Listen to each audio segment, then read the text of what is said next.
Hey there, welcome to the 21st episode of Under the Radar. I'm pleased to be back. I just actually was on a little family vacay. I was with my kids and pretty much all of my family. We were visiting my grandmother in northern Minnesota, and she turns 100 years old in a matter of weeks, and it was just really stellar to be able to introduce her to her great-grandkids and for my kids to meet their great-grandma. So that was really fun. I really didn't focus on anything creative for the most part while I was gone, maybe a little bit on drives, but not a whole lot, just kind of what was in front of me, just enjoying the fam. And now I'm back on the grindstone, and I'll talk more about what I've been working on and what's coming out at the end of this episode.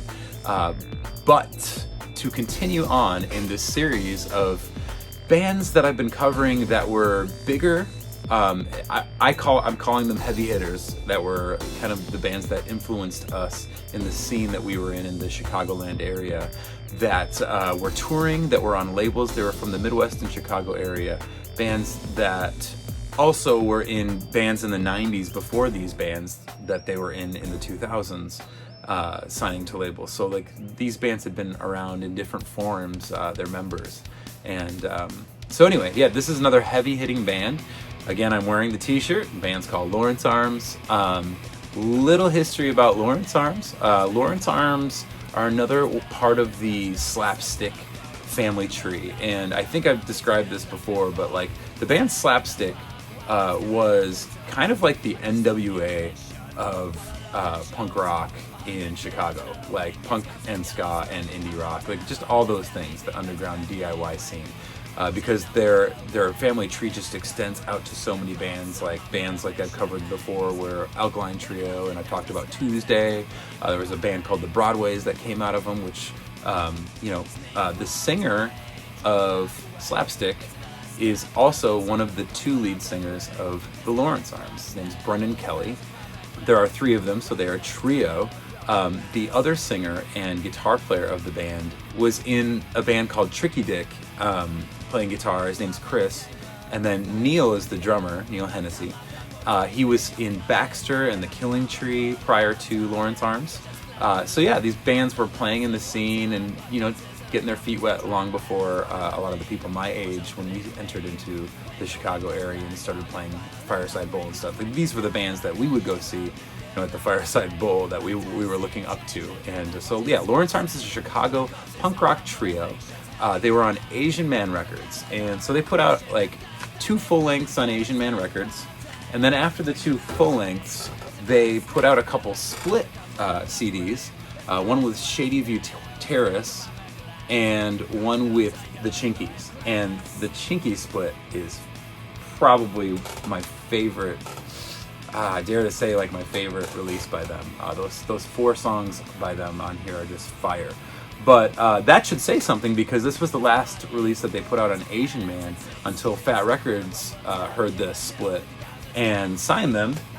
And yeah, Fat Mike at Fat Records signed them, and they put out their first album called Apathy and Exhaustion on Fat Records. So that was their 3rd full length. To me, this record is just, I don't know, it's just from top to bottom, not a bad song. So much like Alkaline Trio, there are 2 singers in this trio. Every track changes from one singer to the other and back again, in that order. Yeah, there's just some amazing songs on here. This came out in 2002 on Fat, and my buddy John got me up on this record and the Chinky split when this came out, and I was hooked. One thing I've noticed about this band is their lyricism. Quite the punk rock poets, these two. Very, very well put together lyricism, and clever, and made you think, and humorous at times, historical references, good stuff. The opening track to this record is killer. It's called Porno and Snuff Films.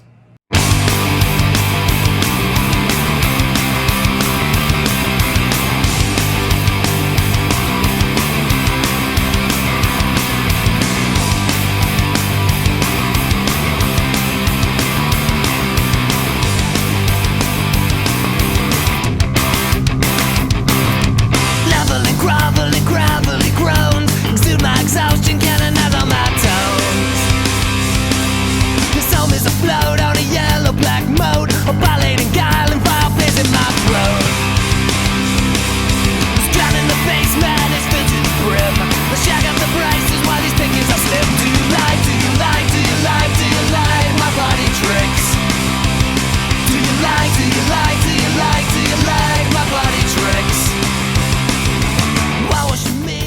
So that was Brendan. Now Brendan had stylistically, I mean, you can hear him in like Slapstick and in the Broadways, in those bands. He has a much more abrasive voice than Chris. And I recently listened to him on a podcast, and I never would have thought it, but it makes so much sense. I just didn't think he was into the Goo Goo Dolls, and he definitely has that Robbie from the Goo Goo Dolls. Not John Resnick, not the popular, singer of the Goo Goo Dolls, but the other guy with the more, rugged voice. I could hear that. He was really into the older Goo Goo Dolls stuff when they were on Metal Blade. So you can kind of hear that in his voice. So the second track off this album is a Chris song called The First Eviction Notice. A temple, corroded, eviction, pending. Embrace me, cold night, gray sky, street light, lyrical, dissension, attention, fading, breathless, I'm a mess, kissless, I'm in distress. I've been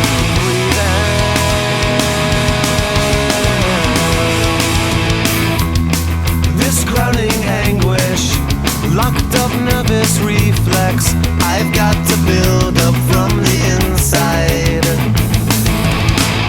A relapse, reflection, distorted repression, smiling spitefully, longing for you to sew up my seams.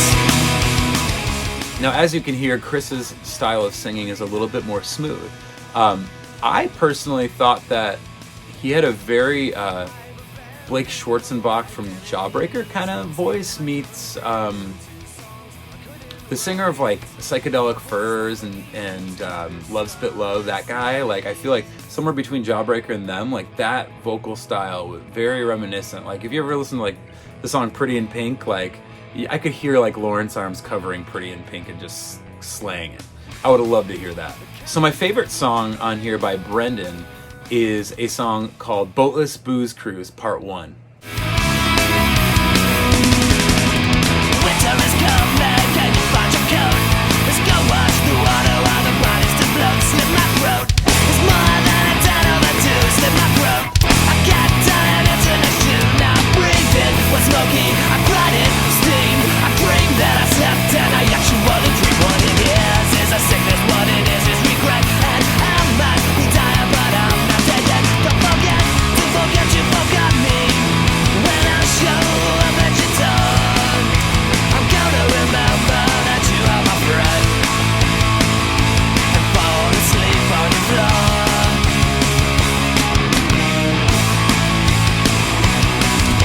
I'm gonna remember that you are my friend, and fall asleep on your floor.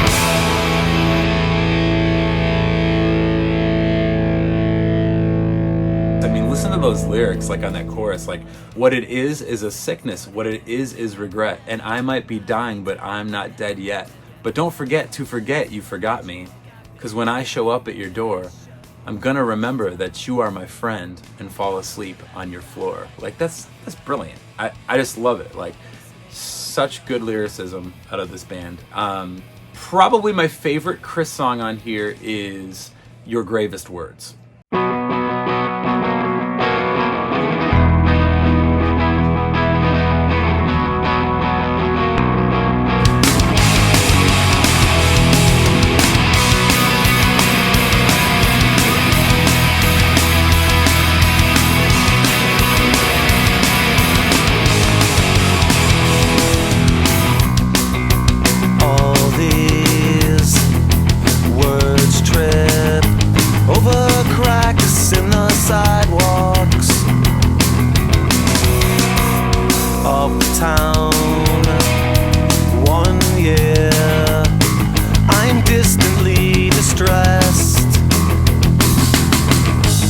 I am